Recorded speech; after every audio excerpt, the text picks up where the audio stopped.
जीवन में बच्चों को क्या बनना है इसकी स्वतंत्रता। हम अपने जीवन में जो कुछ भी करते हैं उसका हिसाब दूसरे रखते हैं और हमारे मन में सदा ये रहता है कि हम वह कार्य करें जिससे दूसरे प्रसन्न हो और उनका मन दुखी ना हो तथा हमें सदा सहानुभूति और तारीफ मिले, चाहे वह सांसारिक जीव हो या हमारे माता पिता। मेरा आपसे ये सवाल है कि कभी हम अपने मन की भी करते हैं।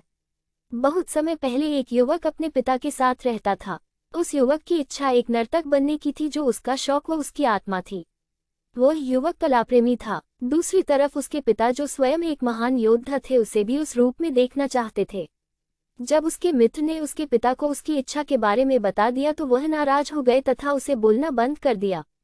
वह युवक अपने पिता को बहुत प्यार करता था, इसके लिए उसने अपनी इच्छा की कुर्बानी दी और अपने पिता की तरह एक तलवारबाजी में निपुण हो गया।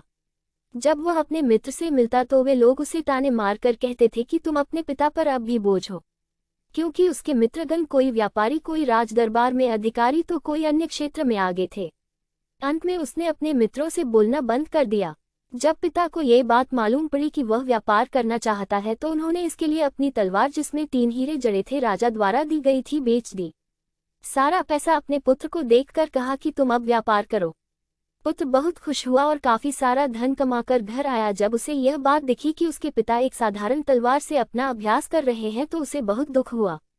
काफी पता करने के बाद वह तलवार उसके मित्र ने उसे दी और कहा कि इस तलवार की कीमत तुम्हारा पूरा व्यापार है, क्योंकि यह तलवार तुम्हारे पिता ने तुम्हें व्यापार करने के लिए बेची थी।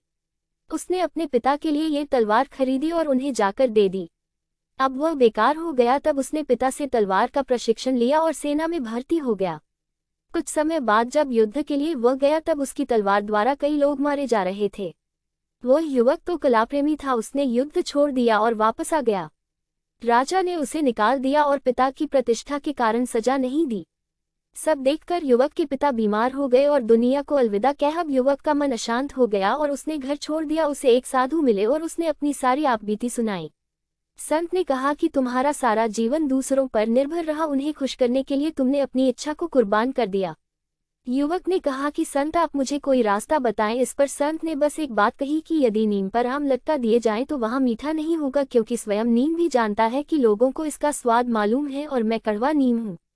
अब युवक को ये बात समझ में आ गई कि उसने अपनी इच्छा को त्यागा है, इसलिए उसमें असंतोष है। घर जाकर उसने नृत्य का अभ्यास किया और वह जल्दी ही इसमें निपुण हो गया। इस कला को देखकर राजा ने उसे अपने राजदरबार में सम्मान देकर बुलाया और उचित स्थान भी दिया। कहने का यह अभिप्राय है कि हमें अपने बच्चों और दूसरों को कभी भी अपनी इच्छा को बल देना चाहिए।